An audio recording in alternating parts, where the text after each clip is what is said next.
All right, we got Beverly Taylor and Craig Vaught here with Friday Night Glory at Ranchview High School. Coach Chad Hunter, offensive, is it assistant coach of the week? What's the new title now? Tell us. Well, I've been nominated for assistant coach of the week. I'm not sure who did that, but I appreciate it, and hopefully Ranchview High School gets a little recognition out of it. Well, you know, every time I talk to people around here, they always talk about team. Everybody gives credit to other people around here. Well, it's a family, and that's how a family works. And when you're a tight-knit family like that and everybody's got each other's backs, that's when success happens. So that's what's going on around here for sure. That's the magic formula, huh? You bet. All right, you know, you've had a great season. You won a playoff game. Congratulations. Thank you. Tell me, what was your favorite game of the season? Well, it's funny you ask. Coach Dibble and I were talking about that this morning. We had a tough loss in the first week of the season against Paris Episcopal. They were a good football team. And the very next week, we had to travel all the way out to Glen Rose and against another really good football team. And our kids, for whatever reason, that a light switch went off, and they decided that they were going to refuse to lose. They were going to do whatever it takes. They were going to pound the rock. You know, at that point in the season, you know, we were saying it, pound the rock, but it wasn't until after that first loss going into Glen Rose that we started to live by it. And things kind of, we started to progress in every phase of our offense, defense, special teams from that point on. And so that was probably my favorite game of the year for sure. That's when it all clicked? That's when it came together? You know, tell us a little something aside from football. Tell us a little something about some of the players. Tell us something we don't know about Rahib Rocket Ismail. Well, Rocket is easily one of the most passionate young men I've ever been around. He wears his heart on his sleeve. He is incredibly competitive, but he's also bright, smart, intelligent, and curious kid. I can't wait to see what the future holds for him. Anything that he wants to do, he's going to be successful at. Keydrian Wadley, tell us something he doesn't want you to tell us about him. Well, Key and I go back a long way. I had him as a young pup, as a freshman, and we've worked together.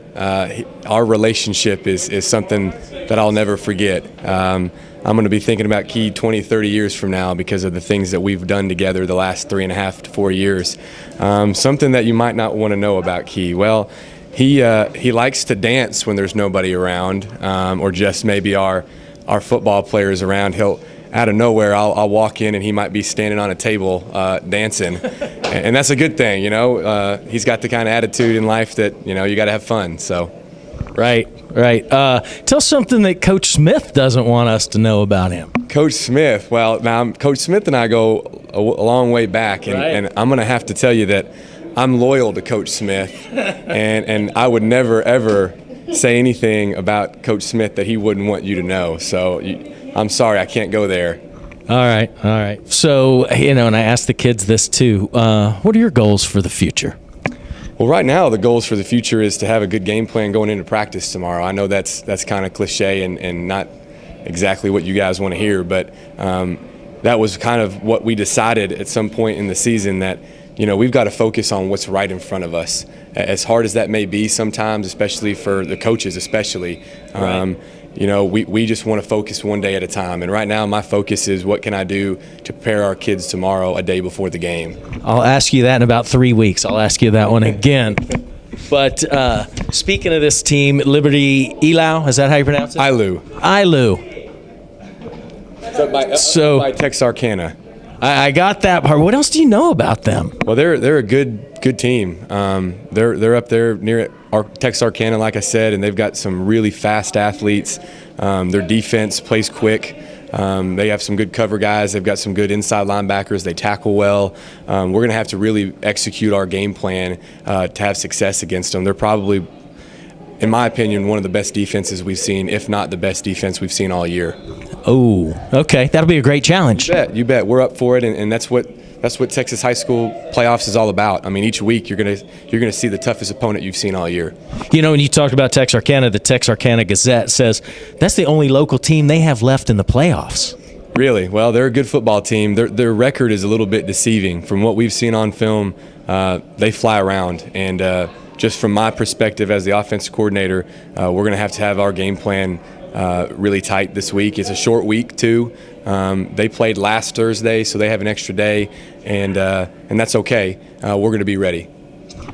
Would you be surprised if I said they won 2 state championships in the last 15 years? No, I knew that. I'm from Commerce, which is out east of here, sure, so yeah. I know a little bit about East Texas football, and I've known about them for a long time, and they've been good for a long time. All right, well, that would be a nice feather in the cap. You bet. Every win's big now, so we'll take anything we can get. All right. Give me your picks on a couple other teams in the playoffs. Kennedale, Athens.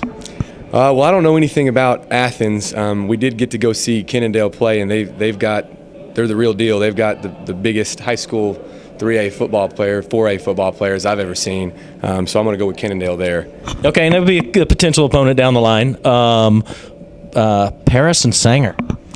Well, I'm going to go with our district. You know, once we're not playing you, we root for guys in our district. So I'm hoping, and I think Sanger can pull it off.